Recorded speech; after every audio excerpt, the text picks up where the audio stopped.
going to show you how to make a homemade dipping or pull-up belt. Now this one I've had for about 10 years, it's had over 100 kilos on it and it's still going strong. So I'm going to need a few things to put this together. Duct tape, fixes everything. Pool noodle, ideally the ones with hole all the way through, but if not, that's not a problem. Bit of string, you'll see why we need that shortly. Scissors or a Stanley knife, and the most important thing, some chain. So if you go to somewhere like B&Q or a hardware store, depending on where you are, just a nice, sturdy, strong chain. You can go to like a fisherman shop, you know, where they sell ropes and that sort of thing, and they'll have some decent chain. I bought this now about 10 years ago and it still works perfectly fine. It cost me about £6. What's that, about $8, something like that. And then to go with the chain, you need a carabiner or some kind of little attachment or linking device. That's what you're going to use to fasten the belt. First things first, pool noodle. What you need to do is wrap it around your waist, and you want to see where it's just coming over your hips, and that's where you're going to cut it.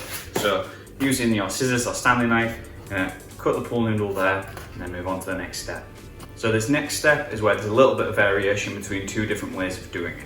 If your pool noodle has got a hole through the middle, you're going to use the piece of string basically to pull the chain through it. So obviously I'm using a short piece here just to demonstrate the point. So what you're going to do is drop a piece of string through the noodle, like so. Now the next thing you're going to do is tie the piece of string to the end of the chain. From here, the next thing is basically you're going to pull the chain through the pool noodle so it gets all the way through the length of it. Now, depending on how thick the chain is and how thin the hole on the noodle is, you might not actually fit it through. So I can't fit this chain through, so I've done this a slightly different way. So the other way of doing it, what you need to do is basically cut along the length of the pool noodle. Once that's done, you'll have nice and open pool noodle here. Now this is what was my weight belt, but it was being a bit worn and I wanted to just redo it. So now that we have cut down the middle here, it's real simple. The next step, chain is going to go on the inside.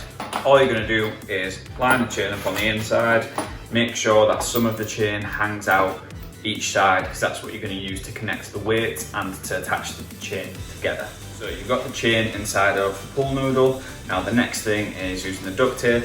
Basically just going to wrap all the way around the chain, closing this in like a big Subway sandwich, and you're going to tape all the way over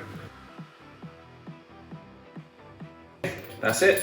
This is all wrapped up now, so some kind of attachment on the end. Then belt goes on. Attachment 1 would go through the plates and then back on here, and I have a second little clip which I use to clip the actual belt together around the waist, and this sits nicely on your hips for doing your pull-ups, chin-ups, dips, whatever.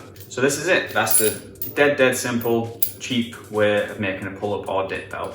Now this one, I say, I've had for about 10 years, and this is the first time in that time that I've had to replace it. Now the reason I had to replace it is because the chain was starting to push through on this side, just with it getting used quite often. So all I've done, you've seen in the video, duct tape it all up again and we'll start again. There is an optional extra you can put on, so I'll show it now. Basically what I've done is taken a stretch mat and I've looped it over it, so it's got an extra little layer of cushion. Now personally I wouldn't use it, I feel like it would get in the way.